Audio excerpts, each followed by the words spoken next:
Selamat pagi anak-anak ibu kelas 7. Salam sehat. Selamat jumpa kembali dalam pembelajaran kita IPA pada pagi hari ini. Apa kabar anak-anak ibu? Ibu harap kalian semua tetap sehat, tetap semangat, dan jangan lupa kita terus berdoa supaya pandemi COVID ini cepat berlalu. Anak-anak ibu, hari ini mari kita siapkan apa-apa yang kamu butuhkan untuk belajar dan siapkan alat-alat tulismu, buku paket, dan buku catatanmu. Nah, anak-anak ibu, simaklah video ini dengan sebaik-baiknya supaya kalian lebih memahami mengenai lapisan bumi. Sekedar untuk mengulang, minggu yang lalu kita sudah melihat dan sudah ada gambar. Pada gambar kita melihat lapisan-lapisan bumi. Bumi tersusun atas lapisan-lapisan yang terdiri atas atmosfer sebagai lapisan terluar. Kemudian ada mantel bumi, inti luar, dan inti dalam. Bentuk dari lapisan tersebut adalah selimut bola, sehingga lapisan yang lebih luar menyeliputi lapisan di dalamnya. Nah, hari ini kita akan belajar mengenai apa yang kita sebut dengan bagian yang berikut, yaitu bagian litosfer. Ya, litosfer berasal dari kata litos dan spaira. Ya, berasal dari kata litos dan spaira. Litos artinya batu, spaira artinya lapisan. Jadi litosfer artinya adalah merupakan lapisan batuan yang ada di bumi ini. Nah, sekarang kita lihat dulu teori tentang teori tektonik lempeng, ya. Nah, sekarang mari kita lihat dulu apa itu teori tektonik lempeng. Nah, mari kita lihat dulu apa yang dimaksud dengan teori tektonik lempeng ini, ya. Perhatikan videonya dengan baik-baik.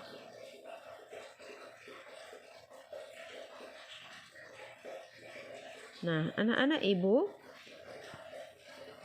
kali ini kita akan belajar mengenai teori tektonik lempeng. Teori ini awal mula dikembangkan karena adanya teori tentang continental drift. Continental drift ini adalah teori tentang pergerakan bumi.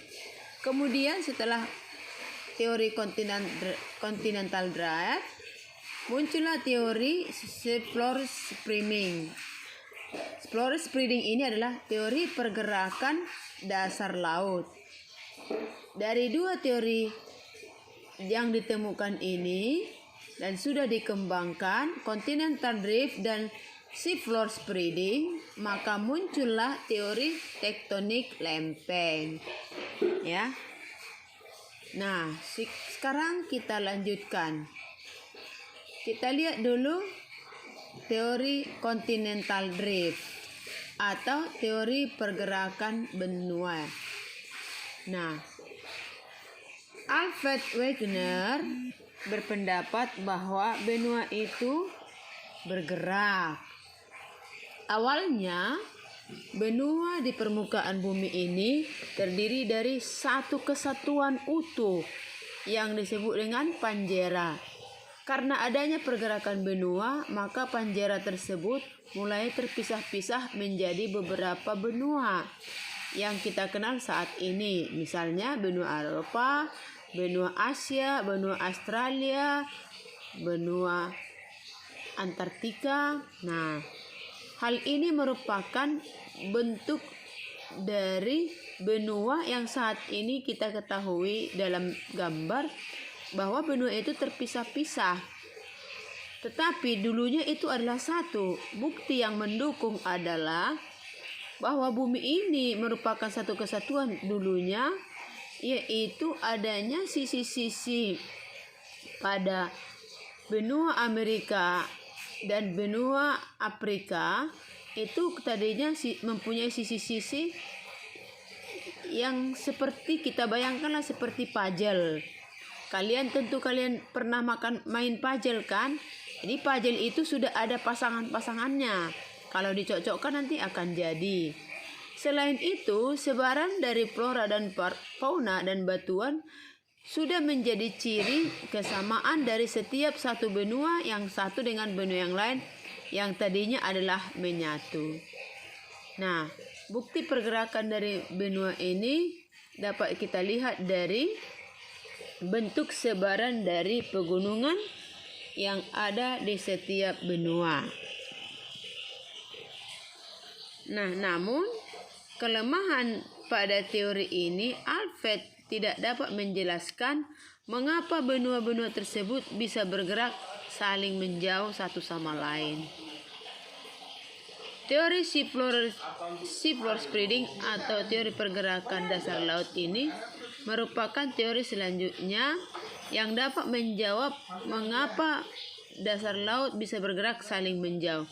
Berdasarkan teori ini, lapisan dalam bumi terdiri dari material cair yang panas sehingga terjadi arus konveksi di dalam perut bumi yang mendesak material panas tersebut untuk naik ke kerak samudra, menggantikan material yang panas di atasnya. Ketika terjadi pergantian material tersebut, secara tidak langsung material kerak samudra yang kaku menjadi menegang sehingga akhirnya patah. Setelah patah, magma yang ada dalam bumi mendesak keluar untuk mengisi patahan tersebut, sehingga lama-kelamaan magma tersebut akan mengeras dan menghasilkan kerak bumi yang baru. Dengan demikian, terjawablah mengapa terjadi pemisahan di antara kerak bumi. Nah, berdasarkan kedua teori tektonik tadi, yang menyebutkan teori tentang continental drift dan teori seafloor spreading, maka muncullah teori baru yaitu teori tektonik lempeng yang dapat menjelaskan mengapa kerak bumi dapat bergerak termasuk patahan, pegunungan hingga gunung berapi. Menurut teori tektonik lempeng ini, lapisan-lapisan bumi ini terdiri dari lapisan litosfer dan astenosfer.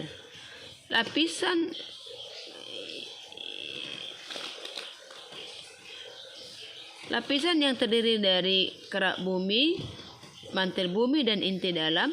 Kerak bumi itu sebenarnya terdiri dari litosfer dan astenosfer. Untuk lapisan litosfer merupakan lapisan batuan. Biasanya bentuknya lebih kaku. Lapisan astenosfer itu biasanya lebih fleksibel. Untuk lapisan litosfer yang paling atas disebut sebagai lempeng. Lempeng ada lempeng benua, ada lempeng samudra. Lempeng-lempeng itu berada di lapisan paling atmosfer, ya, di lapisan litosfer paling atas.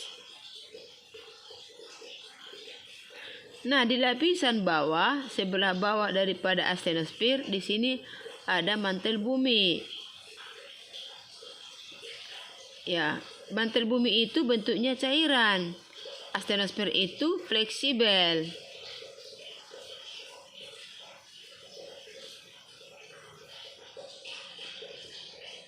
Nah, dari teori itu bisa kita katakan bahwa lempeng itu terdiri atas cairan.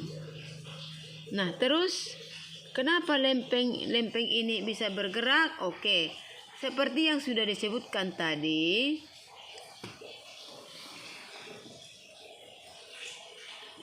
lapisan dalam bumi ini berupa cairan. Ketika cairan itu berupa cairan itu dan bagian atasnya berupa padatan, sehingga si lempeng ini seolah-olah mengatus di atas cairannya. Kemudian di bagian dalam bumi ini berupa lapisan yang sangat panas, sehingga ketika cairan panas itu lebih panas dan di atasnya lebih dingin, maka akan terjadi arus konveksi. Ketika arus konveksi itu terjadi, yang panas itu akan naik. Jadi material yang panas itu akan naik ke atas mendesak bagian yang lebih dingin, kemudian menggantikan bagian yang lebih dingin. Nah, itulah bagian yang panas akan menggantikan bagian yang dingin. Ini disebut sebagai arus konveksi. Nah, arus konveksi inilah yang memungkinkan menyebabkan si lempeng-lempeng bisa bergerak. Keadaan lempeng ini bisa bergerak menjadi dua bentuk gerakan. Ada lempeng yang saling menjauh dan ada lempeng yang saling mendekat. Untuk lempeng yang saling menjauh ini disebut dengan divergen atau pergerakan secara divergen. Dan dia akan menghasilkan suatu patahan. Karena arus konveksinya dia akan menyeret lempeng ke arah sebelah kanan dan arus konveksinya menarik arus konveksinya ke sebelah kiri, sehingga terbentuknya suatu patahan.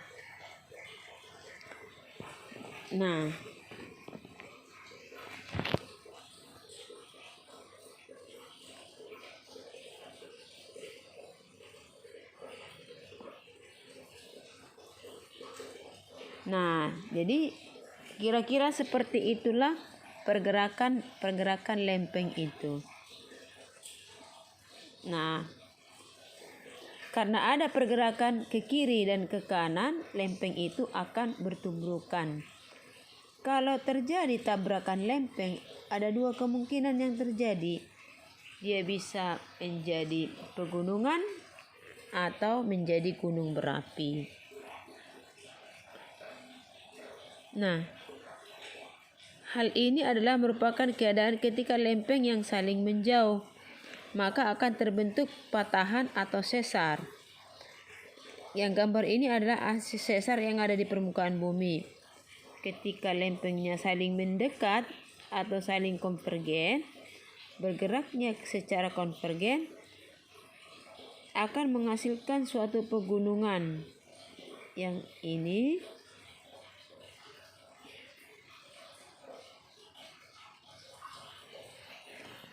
untuk lempeng ada yang bergerak secara berlawanan, ada yang masuk dan ada yang patah. Inilah yang disebabkan karena perbedaan jenis lempeng. Untuk massa jenis yang lebih tinggi dia akan masuk ke dalam, dan massa jenis yang lebih rendah dia akan ke atas. Jadi